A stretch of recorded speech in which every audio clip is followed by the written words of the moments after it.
How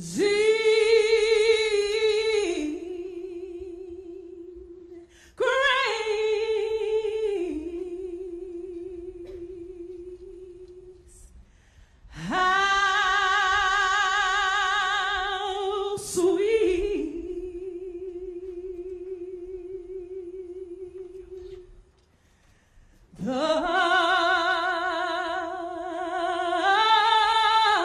the sound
Welcome to Graceland, the forever home of Elvis and Marie Presley.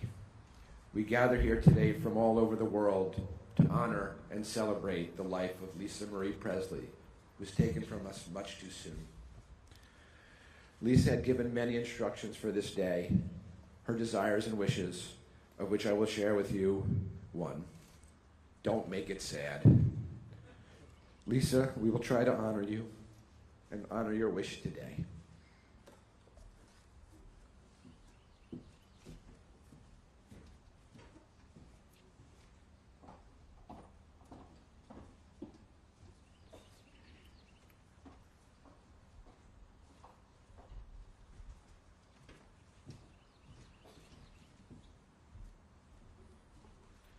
If you would bow your heads, please. As we gather today to celebrate the life of Marie Presley, while her light has gone out, please give light to her children and her mother so that they can rise above the darkness of this grief. Let them be strengthened by the presence of the many who have gathered with them today to share their sorrow. And even in this time of pain, we are grateful for the beautiful gift that was Marie. Her passion, her strength, her brilliance, and her tenaciousness. And let the memories shared today and the words spoken today bring joy to our hearts. May we all experience your peace in our pain, your healing in our hurt, your light in our darkness. And the name of this place where we stand, Graceland, reminds us to be thankful for grace that gives us strength even in our weakness. So let immeasurable love abound in this place, and may perfect peace abide in our hearts. Amen.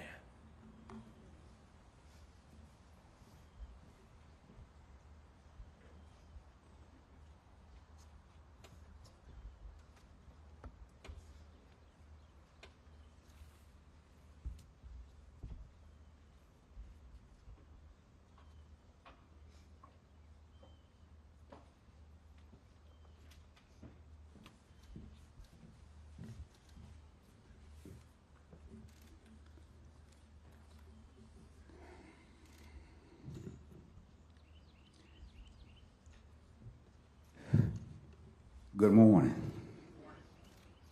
And it is a good morning. Because we're here. We're all here because we want to be here. Probably some other places we could have been, but this is where we want to be. And whenever you're where you really want to be, it's a good morning. I've never been told so many times to keep it short.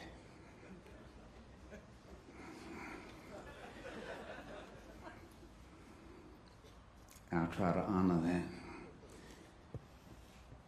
But when you're paying tribute to someone with whom you connected in a way that no one else witnessed, and now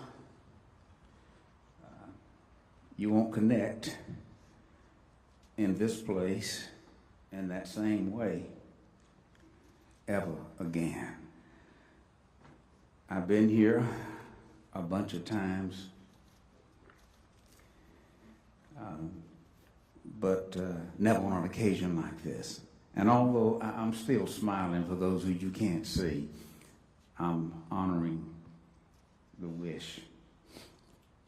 To the family, all of you, it's a pleasure for me to be here.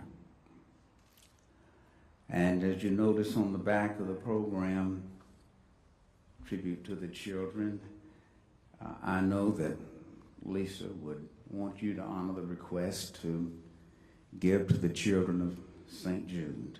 Please honor that. Before Dennis Quaid and Meg Ryan had Jack, before Kurt Russell and Goldie Hawn had Wyatt, before Lenny Kravitz and Lisa Bonet had Zoe, before Pink and Corey Hart had Willow, and yes, before Jay-Z and Beyonce had Blue Ivy, and long before Harry and Meghan had Archie, right here in this city, our own royal couple, Elvis and Priscilla, had a beautiful bundle of joy named Lisa Marie. It was 1968. It was the best of times and the worst of times, very trying times in our city. Dr. King was assassinated in 1968. That was the worst of times. Many of you here remember that period. Truly one of the most trying times in the history of our nation. God knows it was hard. It was a hard year for Memphis.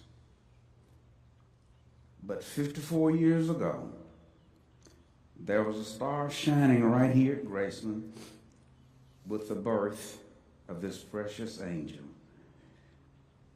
In fact, Lisa Marie's birth is woven into the institutional memory and historical social calendar of this city.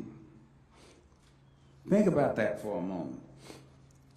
She was and remained the only child born to the world's most famous father. She was a conduit to the throne, the keeper of the flame. She was the image of a king. She was that special. Now, I don't know much about Hollywood, can't speak for Hollywood, can't speak for New York or any other city where Lisa may have spent time. But I can tell you that Lisa Marie was this city's precious jewel every day of her life. In fact, in the way we talk around here and we say down south, Lisa Marie was what many folks would call our own play sister or play cousin. If some of you who are not from around here find that a little strange, let me just break it down for you. You have people who are play relatives. That's an individual who's just tied to you in an inseparable way, that you call them a part of your family. And the only reason you use that term, play sister or brother, is to let everyone know that the bond is not really blood. The bond is affection. It's love in the final analysis. It's not your decision to choose your siblings. That's what grown folks do. But your play sister is somebody you choose. And we chose Lisa as our play daughter, our play sister, not of blood, but of love and affection. She was that special to us. She was not only the king's daughter, she was our city's choice. And y'all have heard me say this before. Elvis may have been born in Tupelo, and Priscilla may have starred on Dallas. But Lisa Marie was all Memphis. She belonged to us, and we belonged to her. We kept her in our hearts, and we saw her at such a young age deal with the weight of fame and deal with grief. the joy of peaks as we're on this hill, a peak, but just a few feet down is the valley. She was on the peaks of life, but she knew that there was hurt in the valley, yet she dealt with it. Today, as I wrap this up, we celebrate her love. We admire her artistry. We embrace her family. And we recognize the strength and sheer force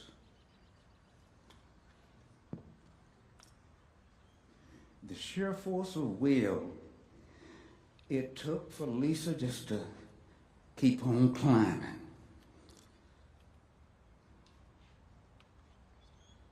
When Elvis was a young man, he used to visit East Trigg Baptist Church in South Memphis, where the pastor was a brilliant black man named Reverend Dr.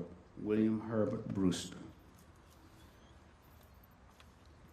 The music in the place was amazing because in addition to being a tremendous pastor and preacher, Dr. Brewster was a gifted songwriter whose prolific pen helped to propel gospel singers' careers to soaring heights. He was always also a playwright and a poet. Let me leave you with his words. And then, when I come to the end of life's way, and my sun goes down at the close of the day, all weary and worn, I shall cling to my shield. Though I won't be heralded or claimed to be a hero in the field, in the cool of the evening, I shall come to my rest in the sweet conclusion. I've done my best. So as her body finds rest at Graceland, and as her soul by grace takes flight, her spirit will live in the collective memory of a city that loved her tenderly, loved her sweetly, and loved her truly. May God bless you.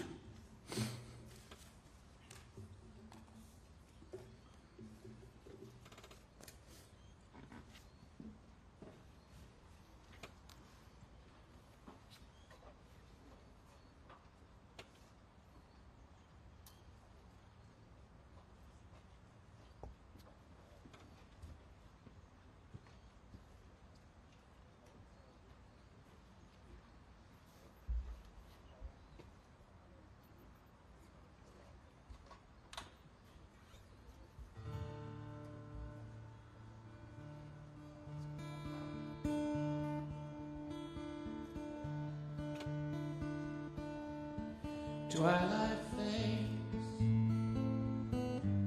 through blisted Avalon. The sky's cruel touch, an aching autobahn into the uncertain divide.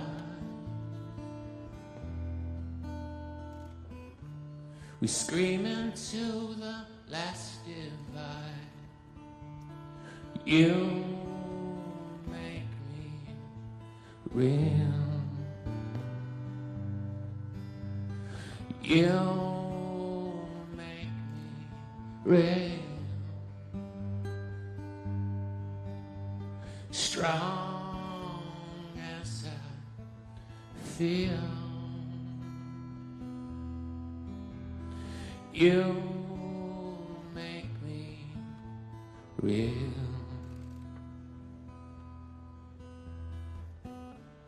Sheila rides on crashing nightingale. You take eyes leave passing vapor trails with blushing brilliance alive. Because it's time to arrive. You make me real. You make me real. Strong as I feel. You make me. Lately I just can't seem to believe the sky, my friends, to change the scenery. It meant the world to hold a bruising faith, but now it's just a matter of grace. A summer storm graces all of me. Highway 1 sings silent poetry, and I could bring you the lights and take you home into the night. You make me real. You make me real. Strong as I feel. You make me real.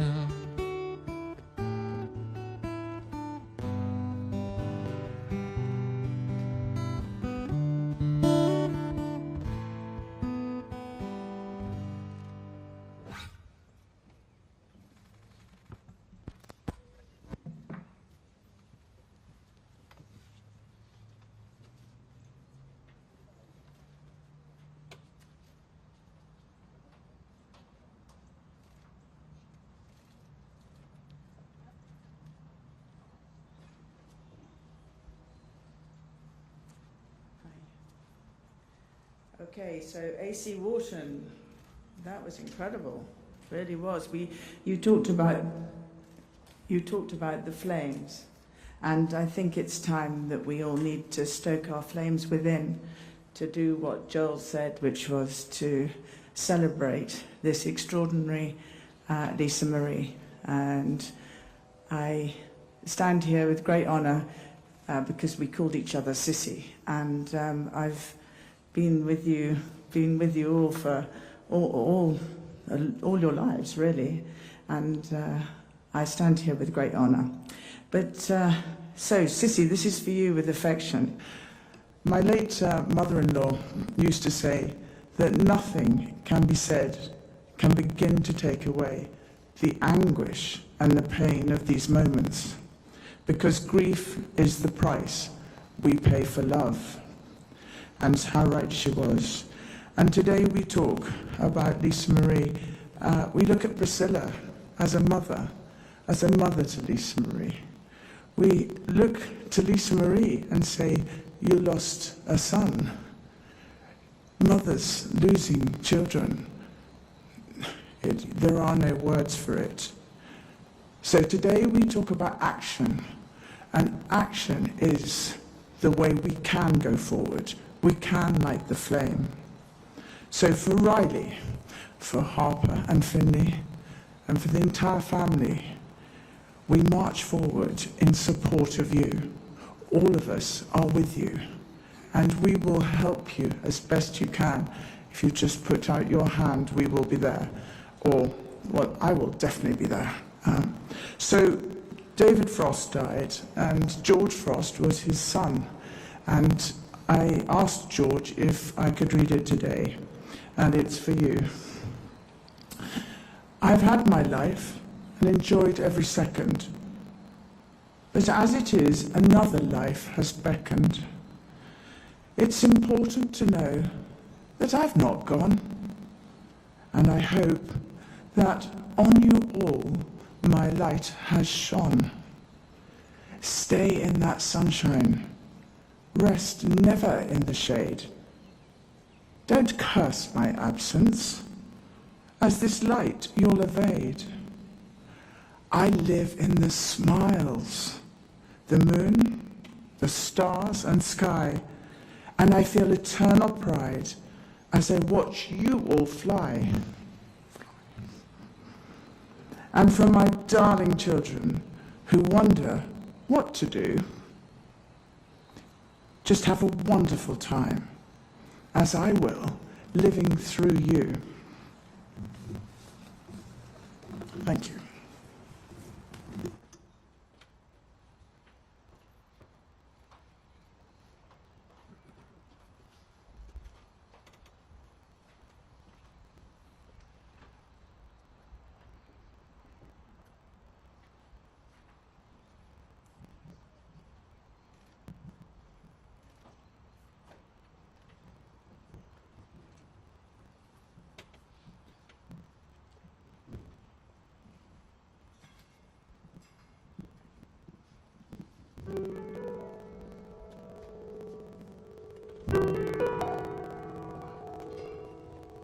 All these relief givers, a needle sure reps in the red.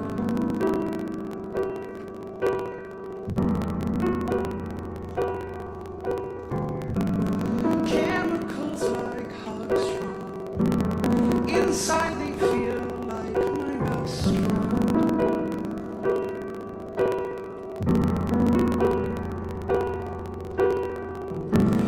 Think me a coward, but I am a warrior with many voices in my head.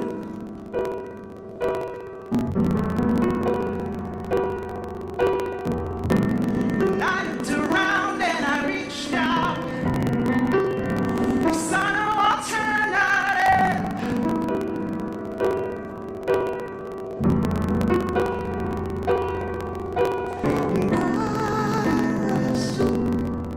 God rest our souls.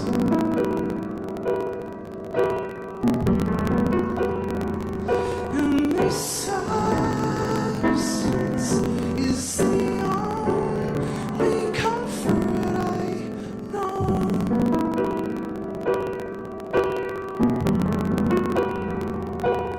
He's been pushing for a while. Can we cut this man some slack and let him lie down? Let him lie down.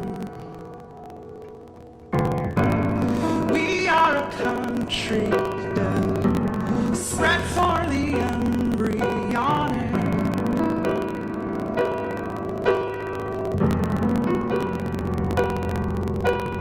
I'm cold and I'm hungry, and I yearn for a hand on my forehead.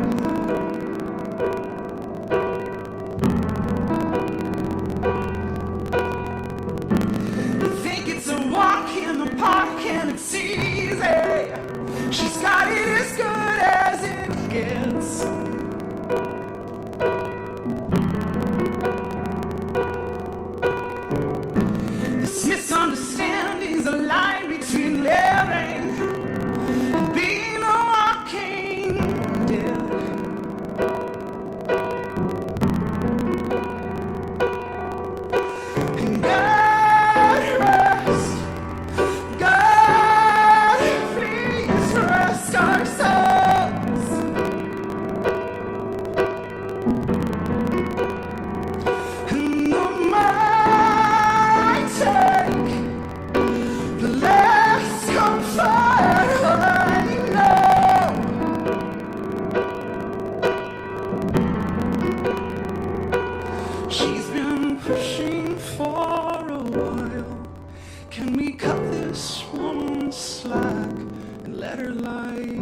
let her lie down.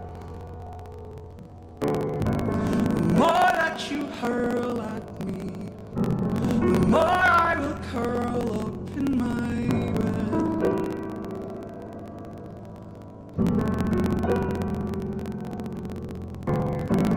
Where's the humanity? Aren't we all hovering around the same end?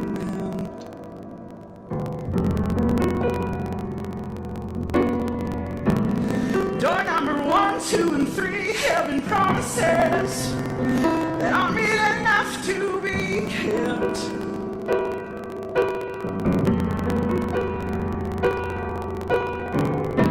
You wish me a speedy recovery, but when you turn, I come the depths. And God rest, God please rest our souls.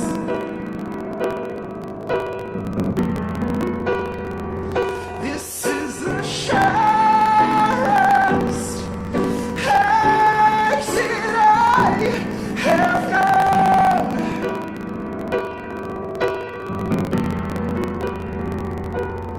We've been hurting for a while. Can we cut ourselves some slack? Let us lie down. Let 'em lie down. Let her lie down. Let us lie down.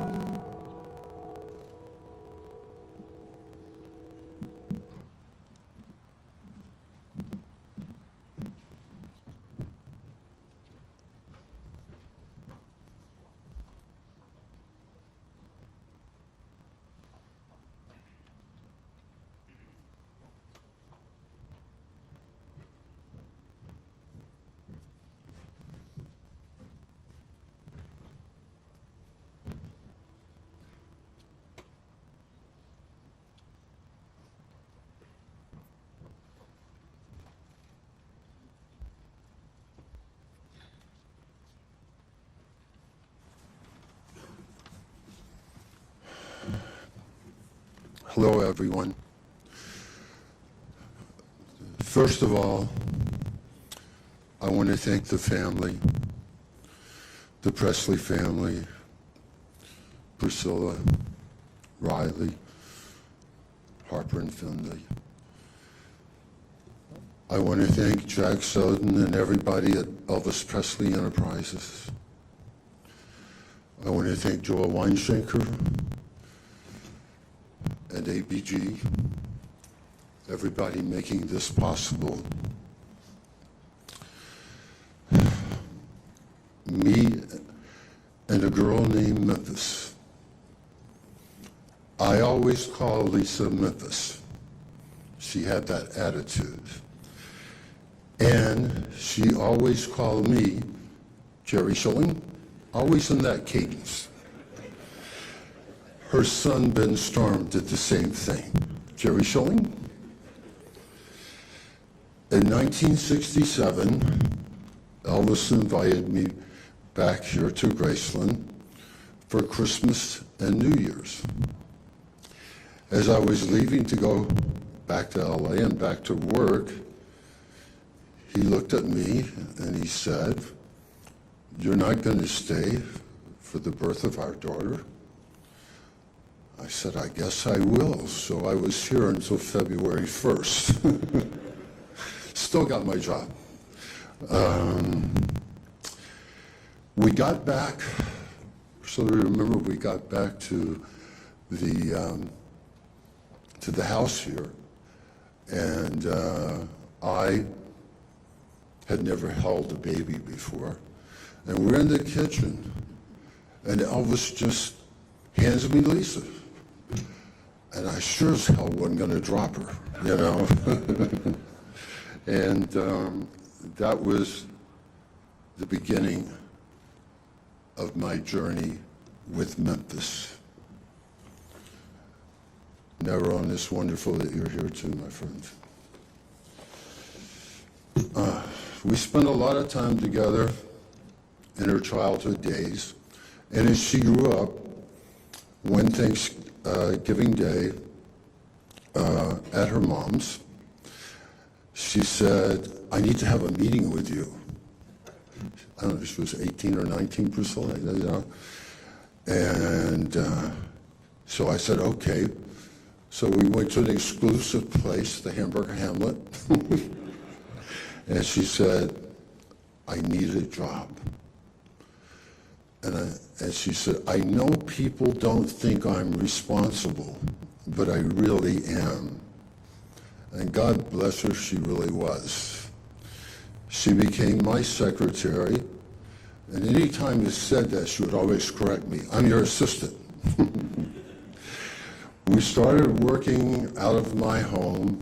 I had a couple of other people, Emily Kuroda, that was in my staff, and then we eventually moved to offices on Sunset Strip, where she had many responsibilities, one of which was to answer all the phone calls that would come in to me.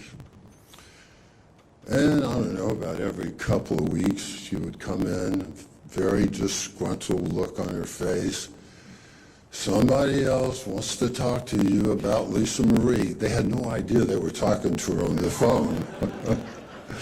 So we had fun with that. At the time, I was managing another Memphian, if you will, Jerry Lee Lewis. And Memphis was the only person I knew who could intimidate Jerry Lee Lewis. So, Danny, you may remember this. After a Jerry Lee Lewis concert one night, we went to dinner at Les Dômes, and she said, Jerry Lee, what's this I heard about you ran into the gates of Graceland?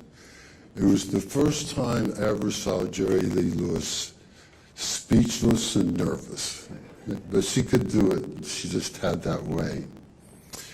As Lisa's first manager, I always, from the garage music you guys did, Danny, I always believed in her as both a singer and a songwriter. One of the very first songs she co-wrote with Danny was called Give Me the Strength, which has a special meaning always to me, and especially today, because I think at that young age, it was almost a gospel feel that she knew she would need strength to go through life. I was also honored and proud when asked to perform Lisa's wedding, Riley Ben's wedding, more recent, Navarrone's wedding. So I have a nickname within the family. They call me Rev J. I would like to end with, recently on a Sunday afternoon, after she had left Memphis on her father's 88th birthday, she asked me if I would walk her on the red carpet to the Golden Globes the following Tuesday. Afterwards, as we walked to the car, the last thing she said to me, Jerry Schilling, I love you. As I was in the hospital with her father, when Priscilla was giving birth, I was at the hospital with her mother when she left us.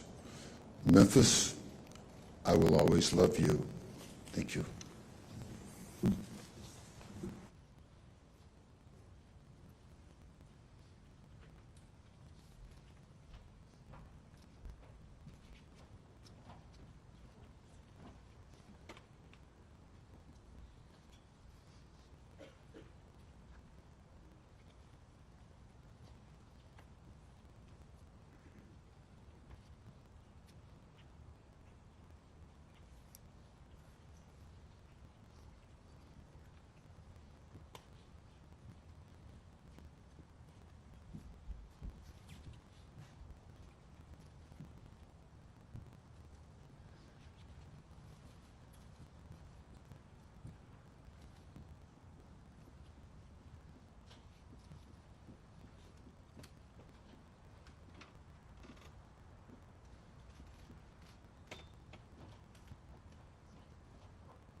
to say really right now is just, I'm blown away how many of the people are here today.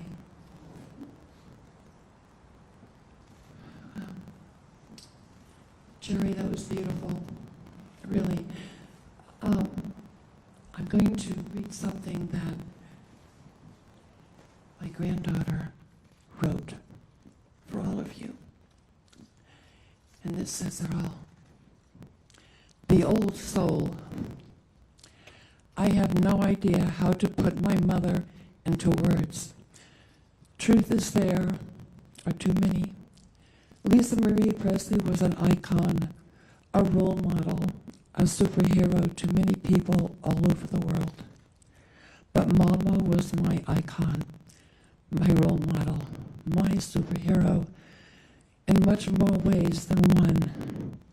Even now, I can't get across everything there is to be understood or known about her, but as she always said, I'll do my best. The old soul, this is a poem. The old soul. In 1968, she entered our world, born tired, fragile, yet strong. She was delicate, but was filled with life. She always knew she wouldn't be here too long.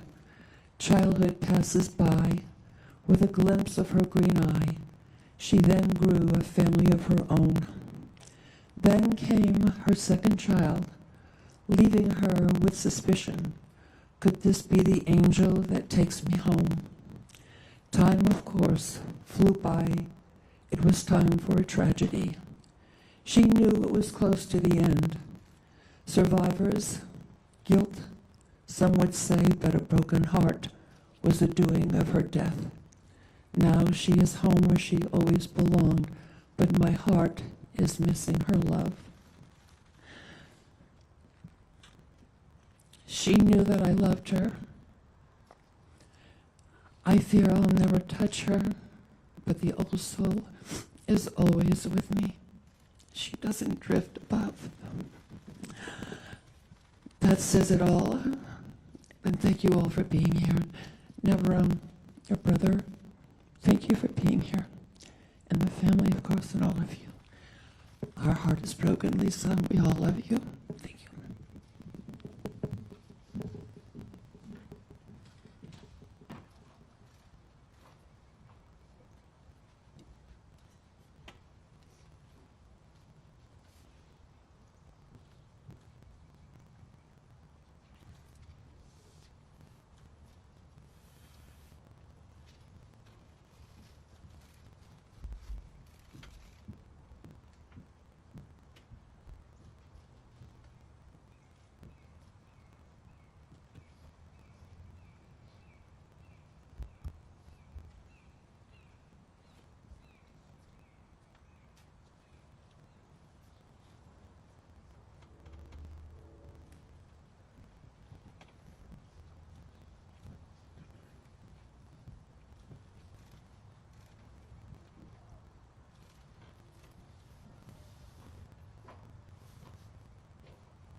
I'm going to read something Riley wrote.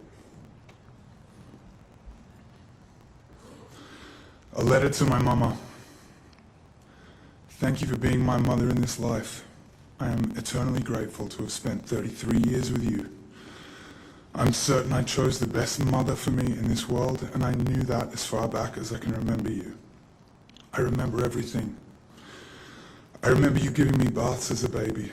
I remember you driving me in my car seat listening to Aretha Franklin.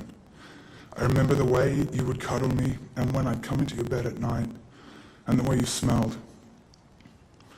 I remember you taking me for ice cream after school in Florida. I remember you singing me and my brother lullabies at night and how you'd lay with us until we fell asleep. I remember how every time you'd leave town you'd bring me a new tea set from Cracker Barrel. I remember all the notes you'd leave in my lunchbox every day. I remember the feeling I'd get when I'd see you picking me up from school, the way your hand felt on my forehead. I remember how it felt to be loved by the most loving mother I've ever known. I remember how safe it felt to be in your arms. I remember that feeling as a child, and I remember it 2 weeks ago on your couch. Thank you for showing me that love is the only thing that matters in this life. I hope I can love my daughter the way you loved me.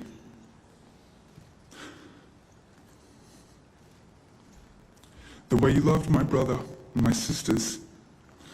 Thank you for giving me strength, my heart, my empathy, my courage, my sense of humor, my manners, my temper, my wildness, my tenacity.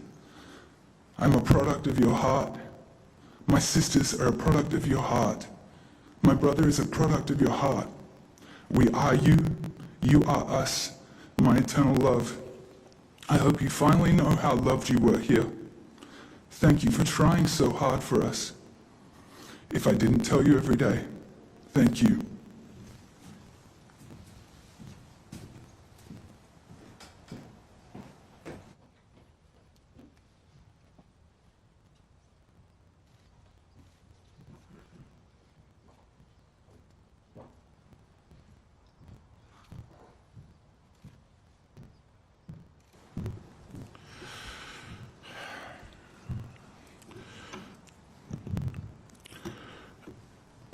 With Lisa's passing, I knew if I was invited, I needed to come to these ceremonies. I hadn't planned on speaking, and when I was put on the spot, I really didn't know what to say, and I was tongue-tied and nervous, and I don't even really know what I said. But as I'm sure many of you are still in shock, as I feel I'll continue to be for quite some time. I feel like I'm supposed to be texting her like right now, saying I'm here, telling her how wonderful everyone is. I never in a million years imagined singing here, and especially under these circumstances. This is truly devastating, and I'm sure excruciating for everyone here and all of those affected by her passing. At the same time, one can see how hard everyone's worked and is working to make this as beautiful for Lisa as it can be and is. I'm honored to be here for Lisa and her family. I don't know that I deserve to be here, especially speaking amongst those that have known Lisa for longer and were much closer than her and I, especially her family and those that have known her most of their lives or even all of hers. I do know Lisa loved her family very much and was fiercely protective of her father, his legacy, and both her love for him and his love for her. She was extremely proud as anyone could ever be of her father and his many accomplishments, his place in music, America, and American and world history. She was also very proud of the Elvis movie and how she felt it portrayed her father and the care that was put into the film by those involved. Mr. Lerman's vision and direction, and Austin Butler's dedication to the role of her father. With Ben's passing, Lisa's life and the rest of her family and his loved ones took a turn down a hard road that she was honoring to the best of her abilities, seeking out help and choosing to help others who experienced or were experiencing such a loss and pain. We are gathered here today to pay our respects to Lisa and her family and to share our memories, console one another to the degree that we're able. And though under such difficult, heartbreaking, and somber circumstances, also to celebrate the life of a friend, a loved one, a beautiful and good soul, and a cherished and deeply missed family member.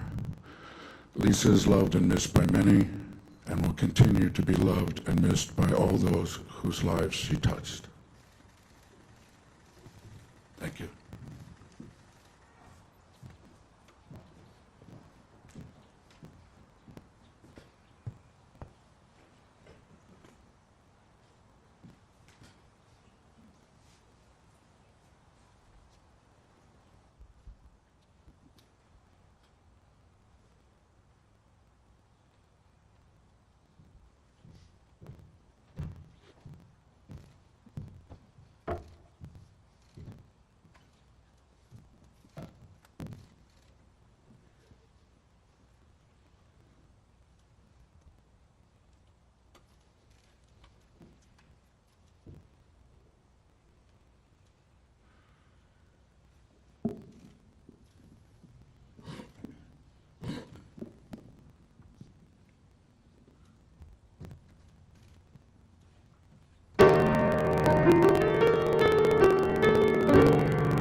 So never mind the darkness, because we still can find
God of comfort, console the hearts that are broken and those who struggle with the deep pain of grief because of the sudden loss of Lisa Marie.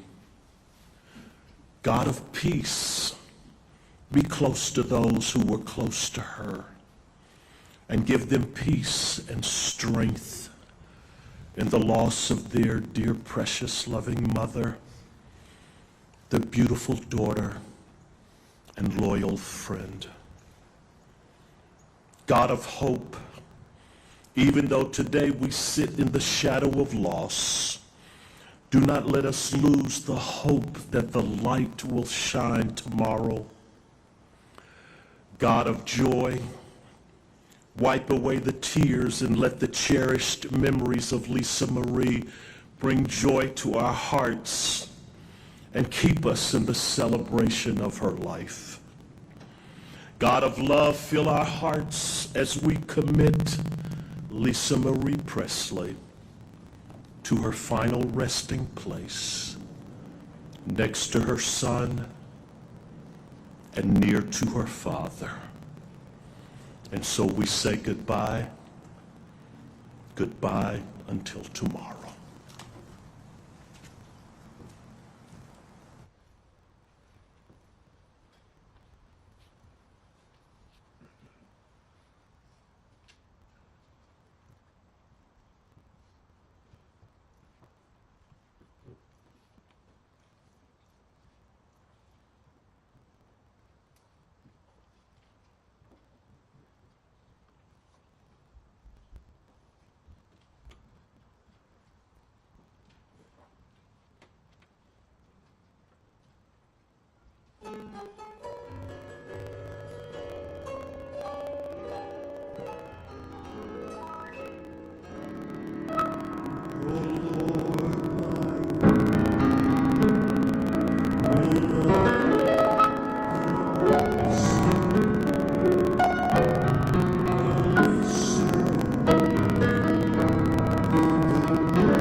Joy shall fill my heart.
Amen. In the spring of 1968, I was a young teenager growing up here in Memphis, and my dad was James Blackwood of the Blackwood Brothers Quartet. And I'll never forget, one night I was at home, the phone rang, and my ears perked up when my dad said, "Well, hi, Elvis." And that was not unusual. Elvis would sometimes call, and he'd say, "Mr. Blackwood, can you get the quartet together and come out? And I'm dying to sing some old gospel songs." And so they'd stay up till all hours of the morning singing. But this phone call was a little different. My dad hung up, and he said, "Elvis wants to introduce me to his baby girl. Do you want to go with me?" And I said, "Of course." So we came out here and parked and went in. We're ushered into the foyer, and a little bit Elvis came down the steps holding Lisa in his arms. He said, "Mr. Blackwood, this is my little girl, Lisa Marie." He said, "Lisa, this is Mr. Blackwood, one of my heroes." I stood there just in awe and transfixed, not saying anything, kind of taking in the moment. Several years before that, my dad had gotten a call, and Gladys had passed away, and Elvis and Vernon had requested that the Blackwood Brothers sing at her funeral, which they were honored to do. And then my dad sang at Elvis's funeral as well. So this is kind of full circle. We are so honored to be here and to be a part of Lisa's celebration today.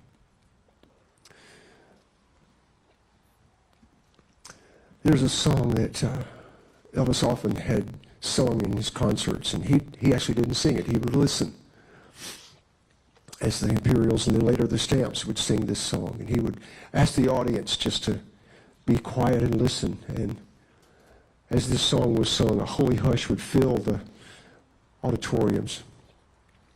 Our prayer is that that same holy hush would fill this place today. Priscilla, Riley, Finley, and Harper, our hearts are with you. We're all here today because we love your family. You're in our thoughts and prayers. May this song be the ushering in of God's peace and presence in your life. We pray. There's a sweet, sweet spirit in this place,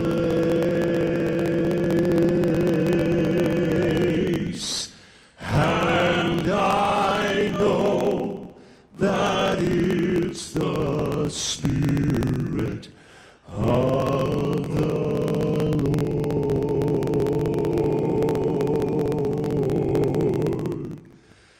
There are sweet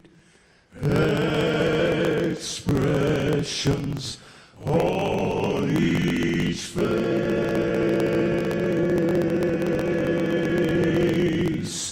and I know that it's the presence of the Lord.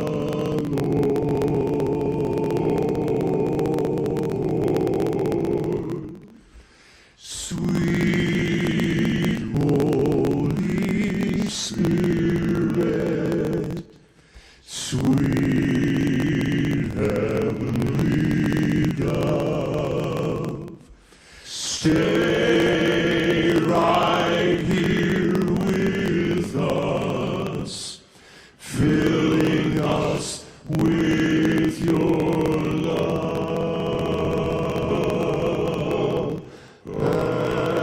And for these blessings, we lift our hearts in praise. Without a doubt we'll know that we have been revived when we shall breathe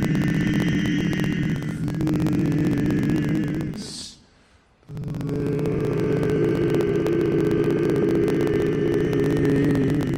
place.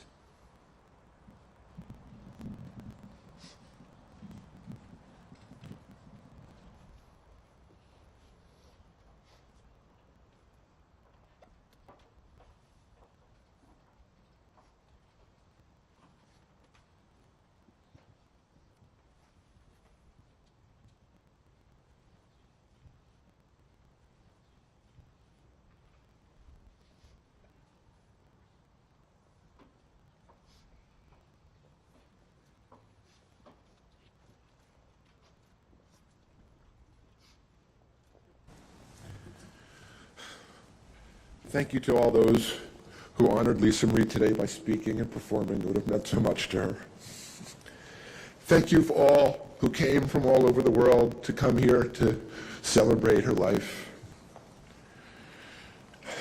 The meaning of existence is to reconcile liberty with service, the passing with the lasting, to weave the threads of the temporary into the fabric of eternity. Graceland allows for just that, and Lisa's voice will only be amplified with time and never be silenced or diminished. She was and will always be her father's protector, and we will continue to be hers. As we arrange for people to visit with Lisa, I ask everyone, both in the media and all of the people who come here today, to respect the family's wishes to not be photographed or videoed. This is something that you can show your respect to Lisa by not doing. We will arrange in groups, obviously starting with the family and the friends. Please wait for your group to be shepherded to there. Thank you very much.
riches to call my own.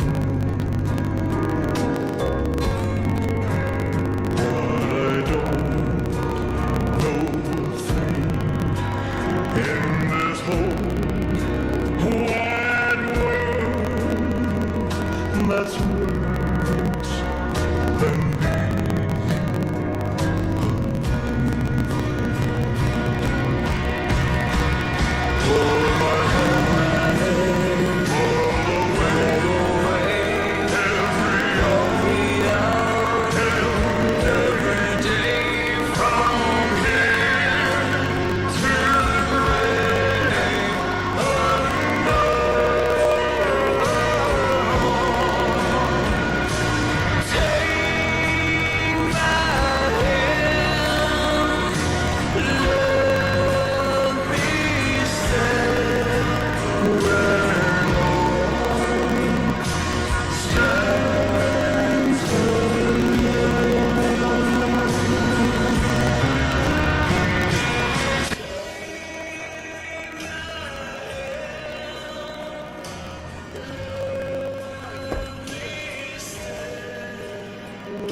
Tom's in the front row with his iPhone.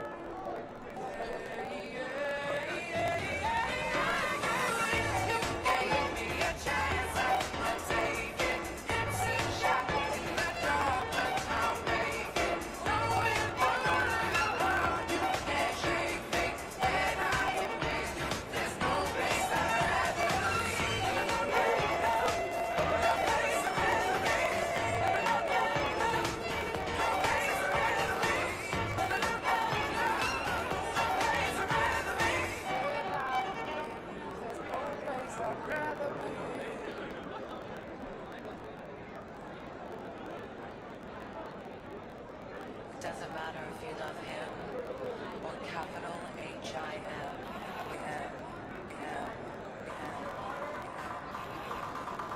Just put your paws on it, 'cause you were born this way, baby.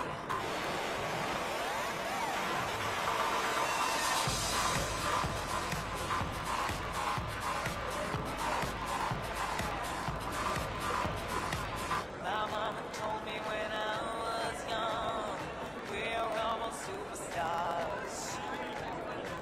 She rolled my hair, put my lipstick on, in the glass of cover dry.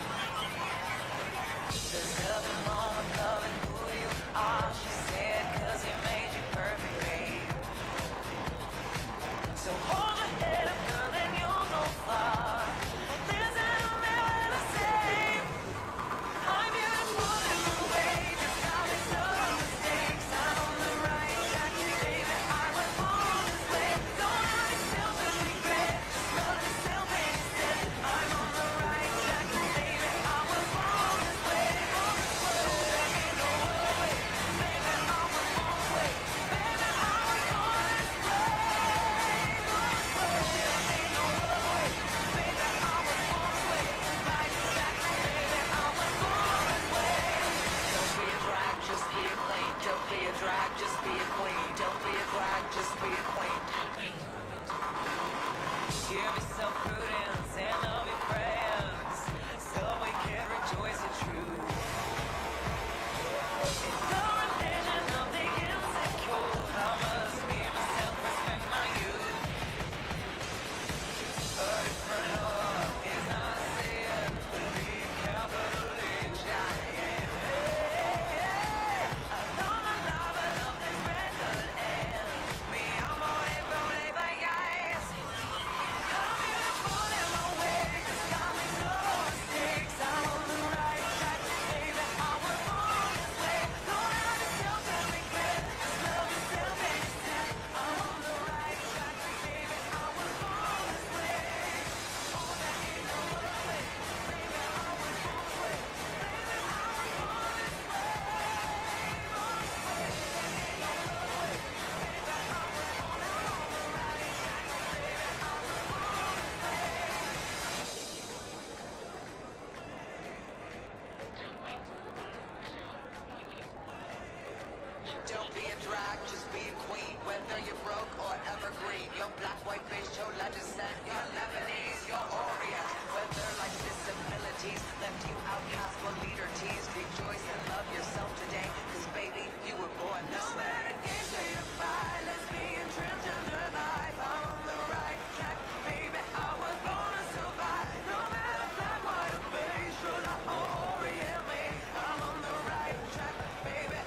I wanna follow where she goes.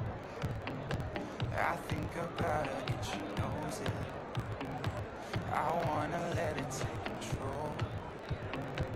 Cause every time that she gets closer, she pulls me in enough to keep me guessing. Maybe I should stop and start confessing. Confessing, yeah. Oh, I've been shaking. I love it when you go crazy. You take all my inhibitions. Baby, there's nothing holding me back. You take me places that tear up my reputation. Manipulate my decisions. Baby, there's nothing holding me back.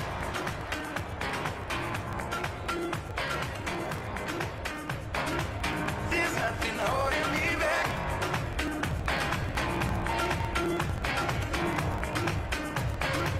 There's nothing holding me back. She says that she's never afraid. Just picture everybody naked. She really doesn't like to wait. Not really into hesitation. Pulls me in enough to keep me guessing. Oh, maybe I should stop and start confessing. Confessing, yeah. Oh, I've been shaking. I love it when you go crazy. You take all my inhibitions. Baby, there's nothing holding me back. You take me places that tear up my reputation. Manipulate my decisions. Baby, there's nothing holding me back.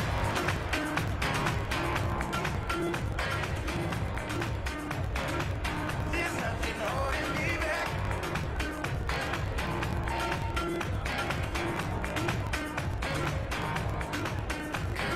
Lost our minds and we took it way too far. I know we'd be alright. I know we would be alright if you were by my side. When we stumbled in the dark, I know we'd be alright. I know we would be alright. Cause if we lost our minds and we took it way too far, I know we'd be alright. I know we would be alright if you were by my side. We stumbled in the dark, I know we'd be alright. Would be alright. Oh, I've been shaking. I love it when you go crazy. You take all my inhibitions, baby.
the only way I could hear you. I have headphones on. Is the middle flag up there the vice president's flag? There you go.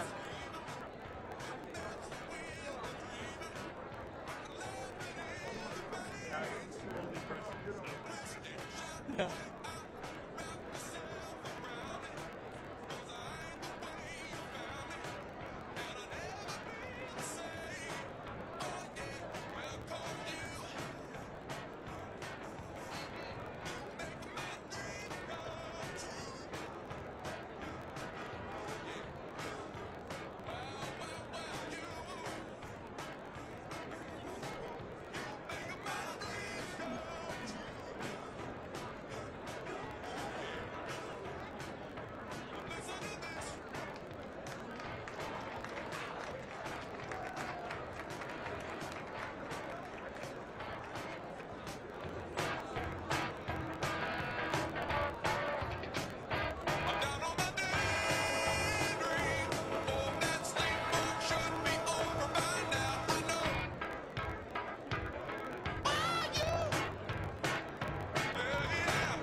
Please welcome abortion care physician Dr. Sujatha Prabhakaran.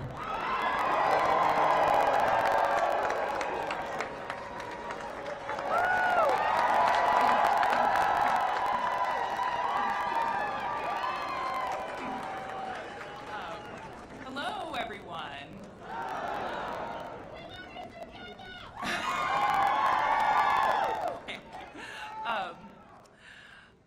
I'm Sujatha, Dr. Sujatha Prabhakaran. My pronouns are she, her.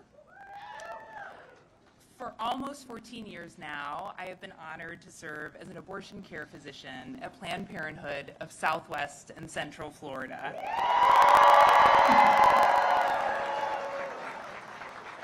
On behalf of all abortion care workers, the doctors, the nurses, the healthcare assistants, and staff who work day in and day out to make sure patients get the care they need here in Florida, thank you.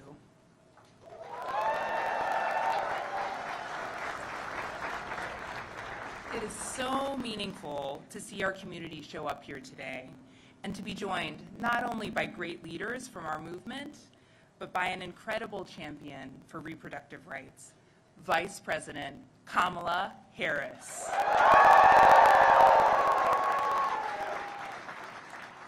We have all traveled through rain, on buses and planes, and piled into our own cars to join together in this space to commemorate Roe versus Wade and our right to abortion, which was stolen from us last summer.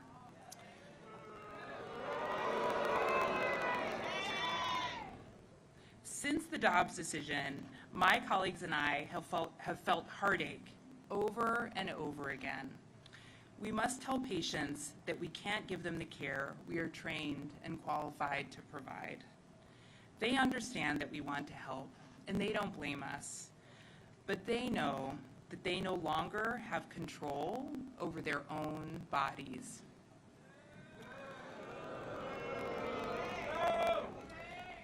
And for those of us who've been marginalized for so long, people who can become pregnant, people with black or brown skin, people with lower incomes, or who don't speak the dominant language, or have differing abilities, the loss of our reproductive freedom has told us we are less important, less valuable, and less safe. I do my best to alleviate that feeling in my exam room as I counsel and hold the hands of my patients who travel from across the Southeast for care they should have been able to access in their own communities. Sometimes that comfort is all I can offer. Recently, I cared for a patient who learned at her appointment that she was close to our state's gestational age limit. Because of Florida's forced waiting period, I could not give her the care that she needed that day. And in fact, after that waiting period expired, she would have been too far along to get an abortion in the state of Florida. Because of that, she needed to figure out how to care for her 9-month-old baby while traveling to another state, potentially putting her job and with it her ability to feed her child at risk. There are so many people like her who experience the unnecessary harm and pain that comes with being denied the basic health care they need. And that harm falls on our whole society. That is why it's so important that we not lose hope. In fact, we must build it.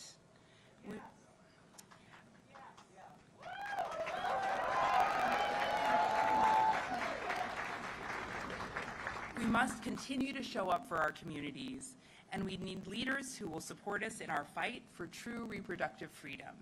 Leaders like Vice President Harris. As an abortion physician, it means a great deal to me to have a vice president who, for her entire career, has stood up for my patients, for my fellow providers, and for all of us. As an abortion care advocate, I admire Vice President Harris's commitment to listening to experts, the healthcare providers, the social justice leaders, legal experts, and the legislators who are on the front lines of the fight in our states. And as an Indian American woman, it means that I could tell my 3-year-old daughter that I was coming to introduce a vice president who is half Indian, just like her.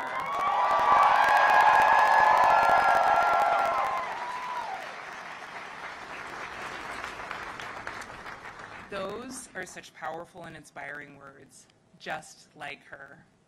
And as they say on Family Karma, if you know, you know. So proud to have Auntie G in the house.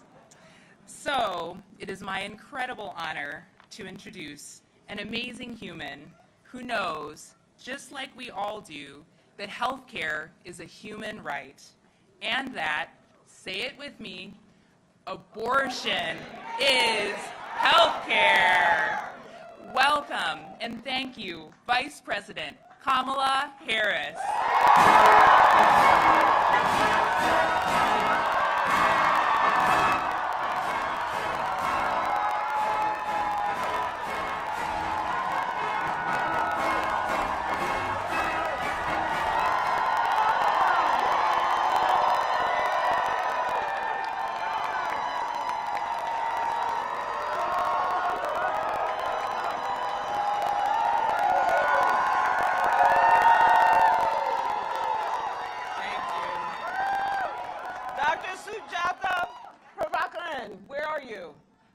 She just left the stage, but is always on the stage. And we love all of our frontline folks. And this room is filled with them. Good afternoon, everyone. It is good to be back in Florida. And Tallahassee in the house. So before we talk about the subject for which we are all convened, I do want to address the tragedy of what happened in my home state in Monterey Park, California. A time of a cultural celebration, and yet another community has been torn apart by senseless gun violence. So Doug and I joined the President and Dr. Biden, and I know everyone here, in mourning for those who were killed, as we pray for those who were injured, and as we grieve for those many people whose lives are forever changed. All of us in this room and in our country understand this violence must stop, and President Biden and I and our administration will continue to provide full support to the local authorities as we learn more. And with that, I want to address another topic, which is the reason that we all joined together today. I am honored to be with members of the United States Congress who are here, state and local elected officials.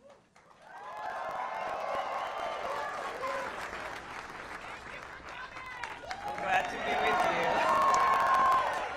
And all of the coalition partners who are represented here. Let's give it up for everyone.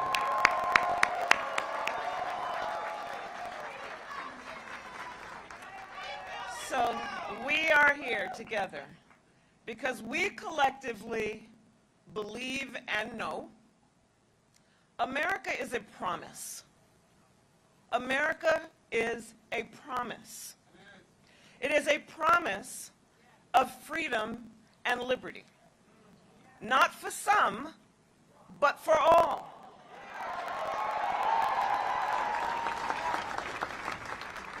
A promise we made in the Declaration of Independence, that we are each endowed with the right to liberty and the pursuit of happiness.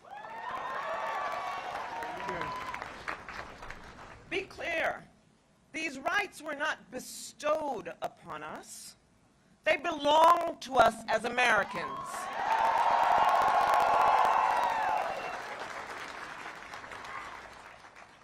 And it is that freedom and liberty that enabled generations of Americans to chart their own course and decide their own future with, yes, ambition and aspiration.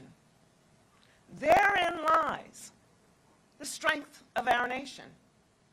And since our founding, we have then been on a march forward to fully realize our promise, to complete the unfinished work to secure freedom and liberty for all.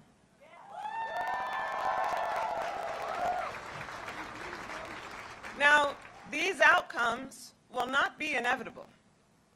They will not just happen.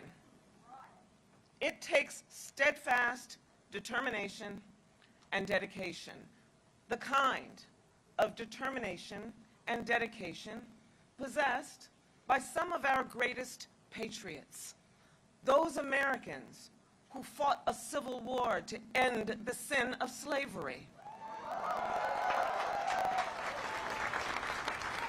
who organized at Seneca Falls to secure a woman's right to vote,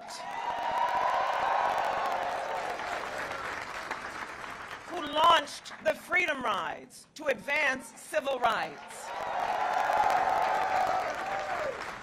and spoke out at the Stonewall Inn to defend human rights.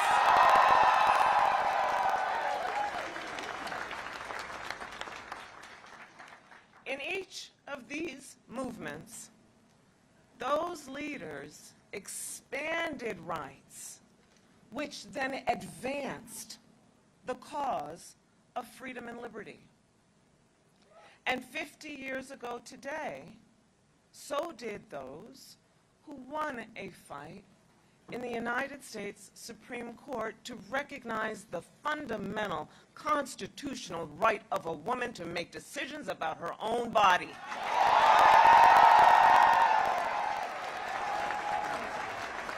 Not the government.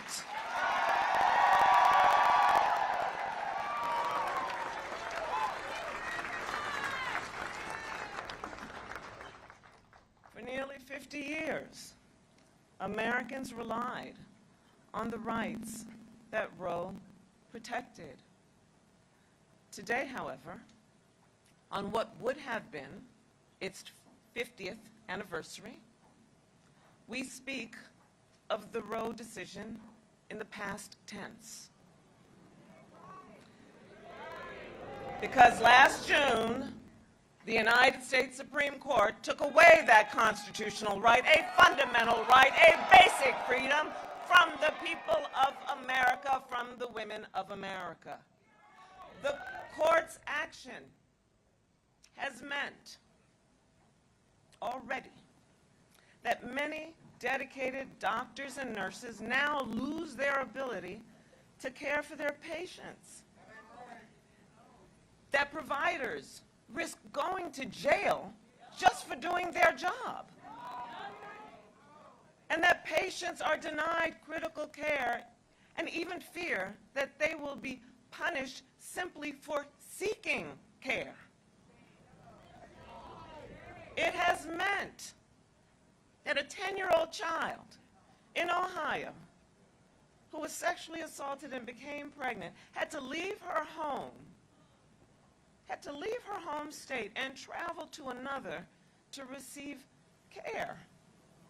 It has meant that the doctor who treated her faced death threats and efforts to take away her medical license. And for Amanda, a 35-year-old woman in Texas, it meant in the midst of a miscarriage, she was denied treatment 3 times in 3 days at an emergency room because of that state's abortion ban. And only after she developed sepsis, an infection that almost killed her, did the hospital finally admit her. Thank God, Amanda survived, and she, with her husband Josh, is here today.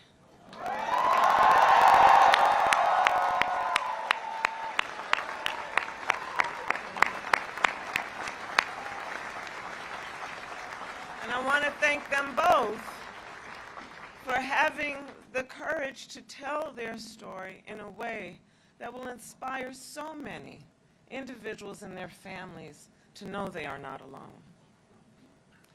The consequences of the Supreme Court's ruling are not only limited to those who need reproductive care.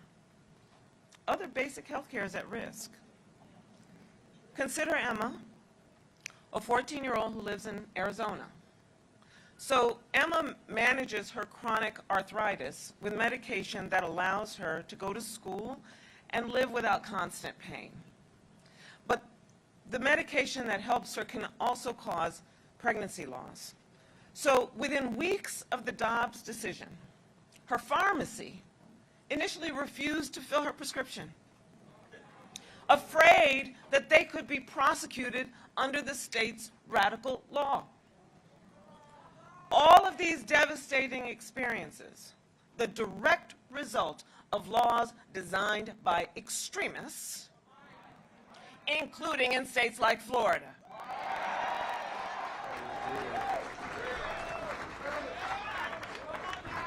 Last year, so-called leaders at the State House here in Tallahassee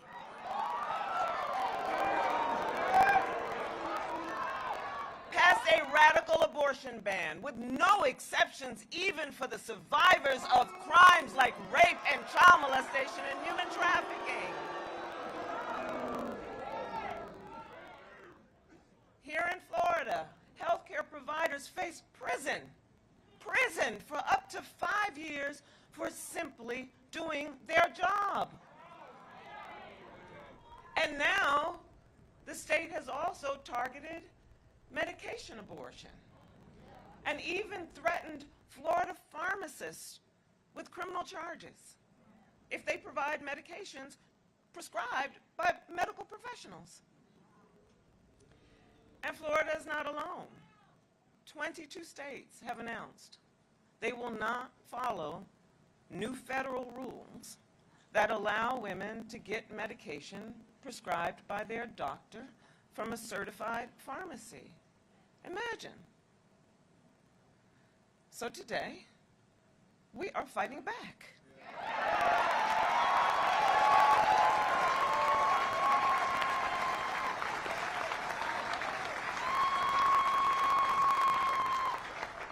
I'm pleased to announce that President Biden, I'm announcing it today, has issued a presidential memorandum on this issue. Members of our cabinet and our administration are now directed, as of the President's order, to identify barriers to access to prescription medication and to recommend actions to make sure that doctors can legally prescribe, that pharmacies can dispense, and that women can secure safe and effective medication.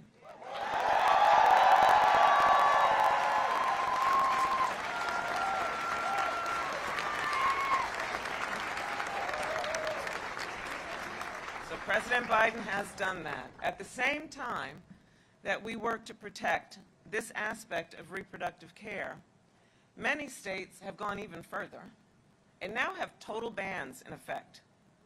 Alabama, Missouri, and South Dakota, just to name a few. And as clinics close in those states, understand, as clinics are closing in those states, patients have lost access to other basic care, such as routine checkups, cancer screenings, and contraception. And to everyone listening, be sure no one is immune from these impacts. Even in states that protect reproductive rights like New Jersey, Illinois, Oregon, even then people live in fear of what might be next, because Republicans in Congress are now calling for a nationwide abortion ban. Some even from the moment of conception. The right of every woman in every state in this country to make decisions about her own body is on the line. And I've said it before and I will say it again, how dare they? How dare they?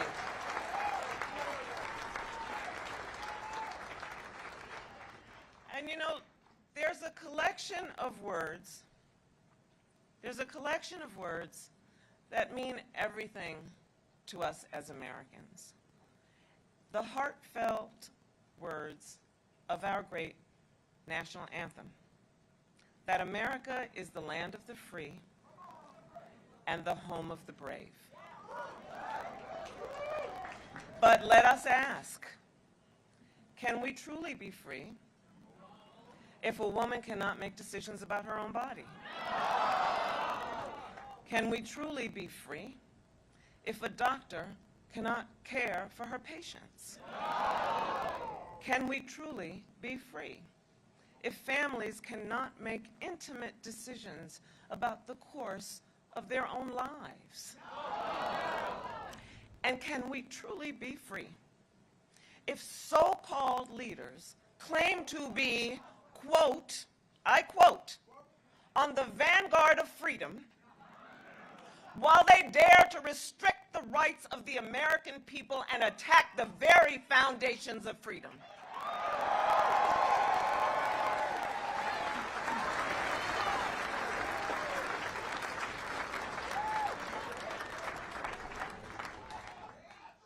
Understand clearly, the majority of Americans oppose these attacks. Americans of every background, in every community, have voiced their perspective. From Kansas to California, Michigan, Montana, Kentucky, and Vermont. They spoke with their vote. In essence, they said, one does not have to abandon their faith or deeply held beliefs to agree that the government should not be telling people what to do with their own bodies.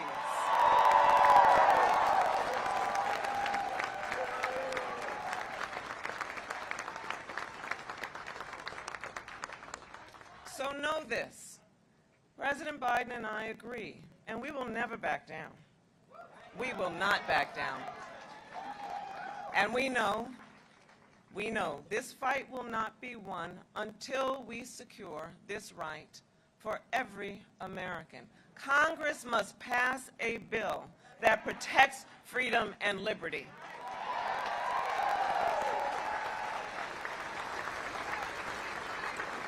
A bill that protects reproductive rights, and President Biden will sign it.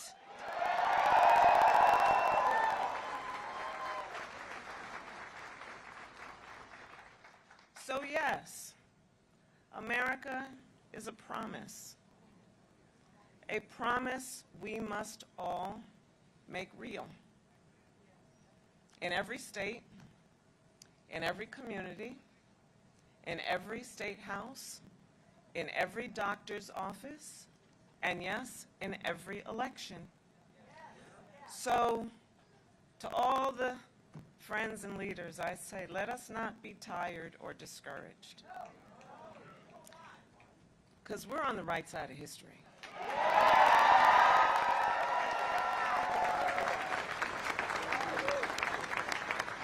So we will continue to stand together in the fight to protect the freedom and liberty of all people, of all women everywhere. And here and now, on this 50th anniversary, let us resolve to make history and secure this right.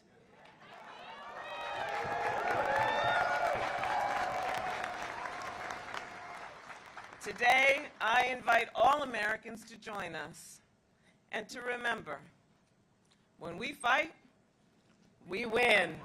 Thank you all. May God bless you, and may God bless America. Thank you all.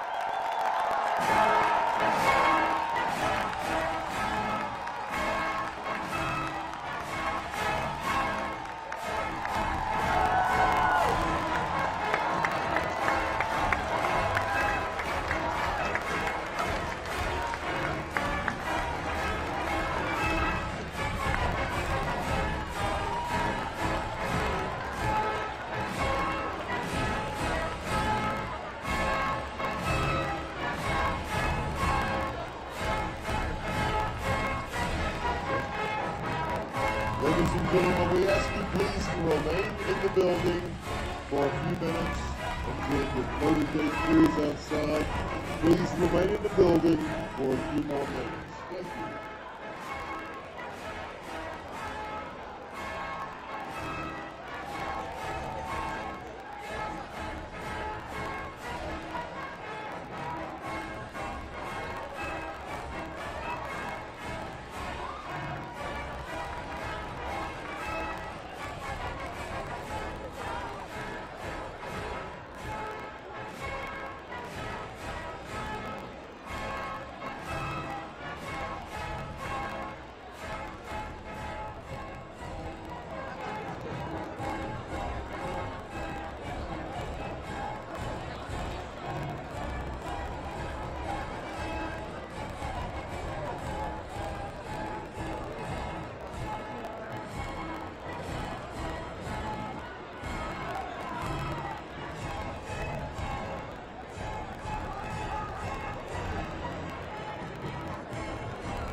and I will.